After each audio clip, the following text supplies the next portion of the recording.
Hello everybody, my name is Thor Young. I'm a moderator at Bear Bull Traders, and I am going to do something a little bit different today.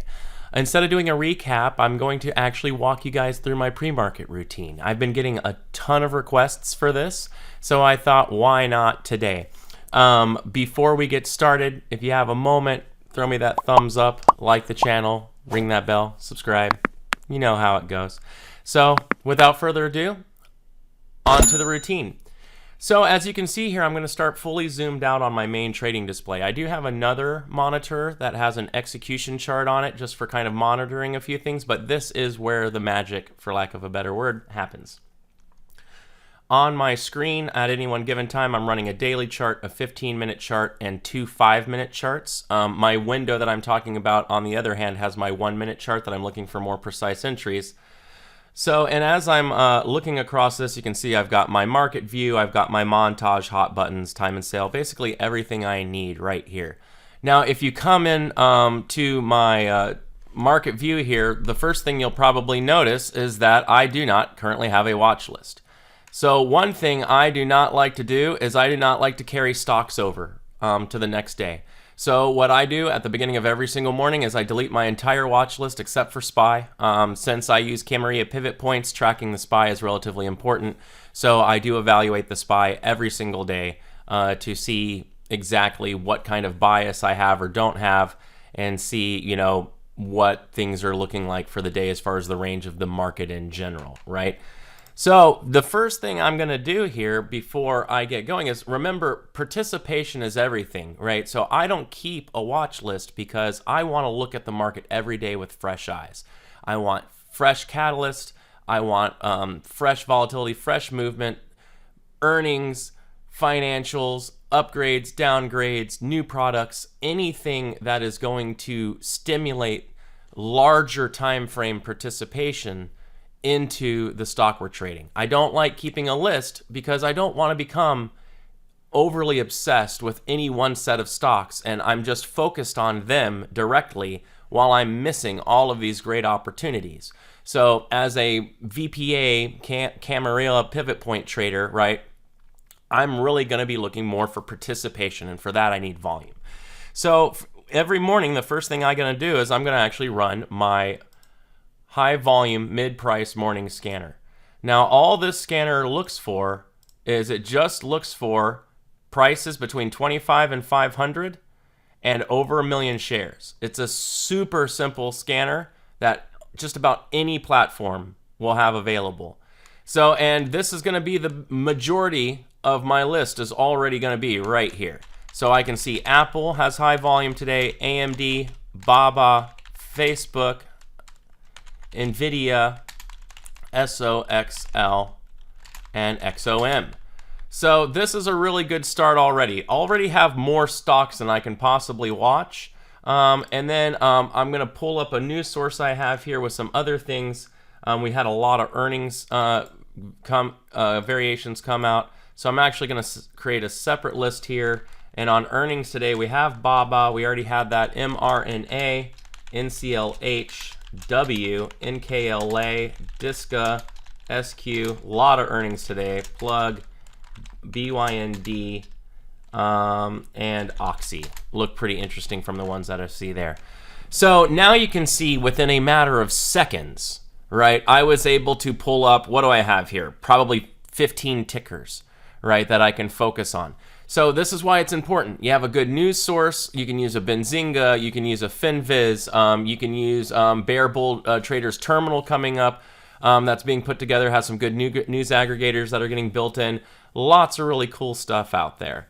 So now that I have the beginnings of my list, I actually need to start filtering it down. Right, the first thing I'm going to do before I filter my list down is I'm actually going to come out to the SPY and take a look at the SPY here and see how we're looking today. So far, it looks like we're opening pretty low in the range. We did have a really big sell today. Gap looks like we're down more after hours on a gap, right? And now we're selling down, but into this really extended low range here. So that's really interesting because this is going to be a point I would actually be looking for a bounce on the SPY, or I'd be looking for kind of a short-term rally. And we're all the way down near S4, which is a breakdown area. So if we open above S4, I'm actually going to be looking for SPY to rally today. So now knowing that at the moment I kind of have a bullish concept on the market overall today, even though we're extremely extended to the downside, I'm actually going to be looking likely for a squeeze today because of the overextension. It's not a lock, but that's what we're going to watch for. Okay, so now let's go ahead and let's hit some tickers. Okay, Apple looks just like the SPY. Big gap down, big drop down area. Level 2. I am seeing some orders to the top side showing kind of that bullish idea I was talking about. You know, kind of a squeeze and to fill this gap down. Apple does have the gap. It does have volume. It is correlating. I like Apple. So Apple's on. AMD. AMD I do not like nearly as much. Not quite adhering to the pivots quite as well. We're already at S4.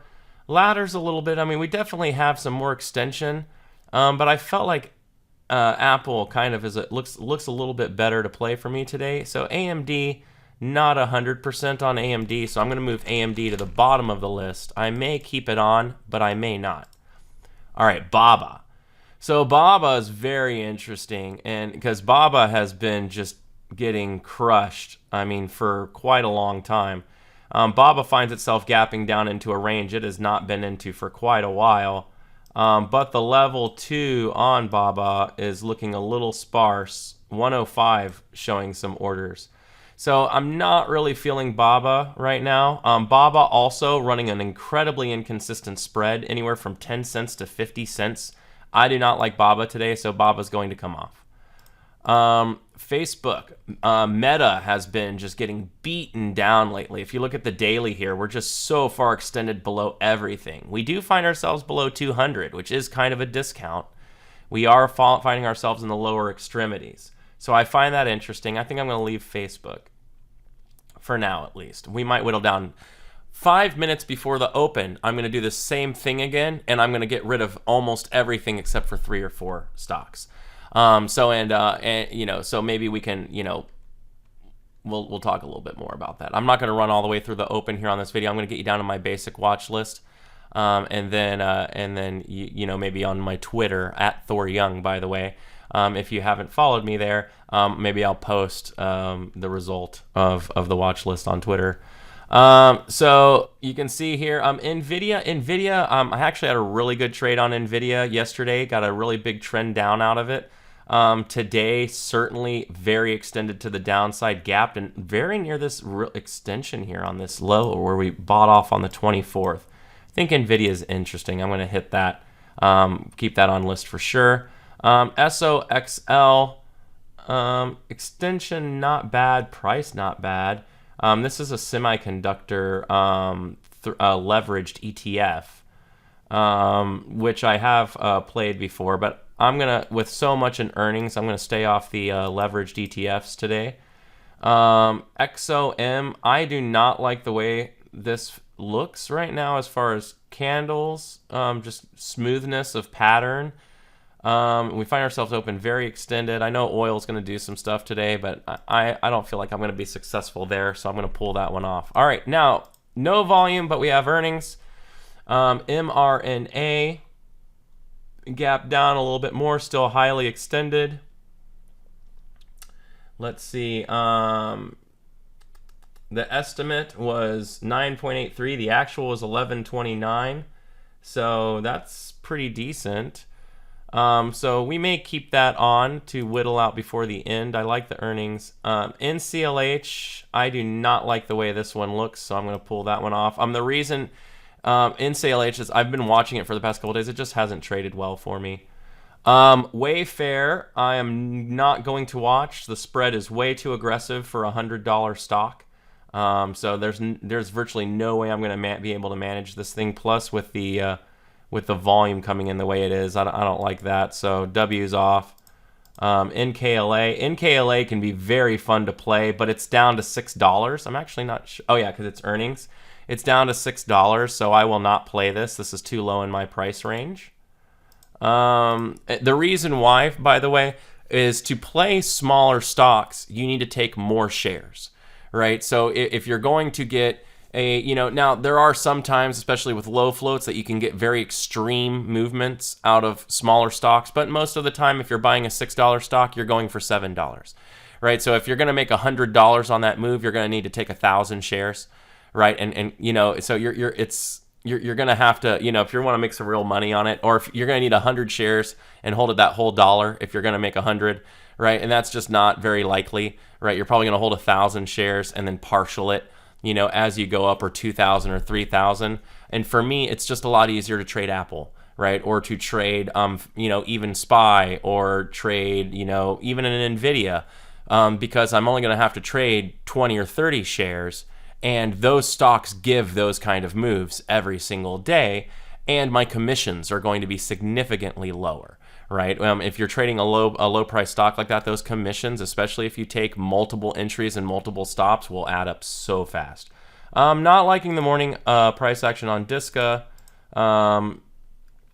SQ has been very interesting lately. I've been keeping SQ kind of on my secondary, just because I'm waiting for this thing to come home, to go back to 200. I don't know why I feel like it's going to do that someday, but one thing I have noticed is this elevated volume on SQ over the past half a month.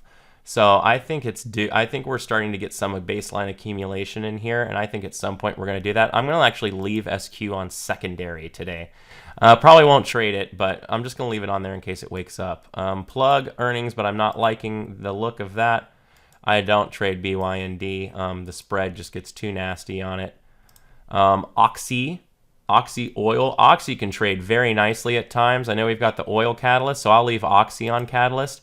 And then AMD. So now we're down to 8 stocks, and that's where I leave it. So I now have 8 stocks that I'm really interested in for the morning.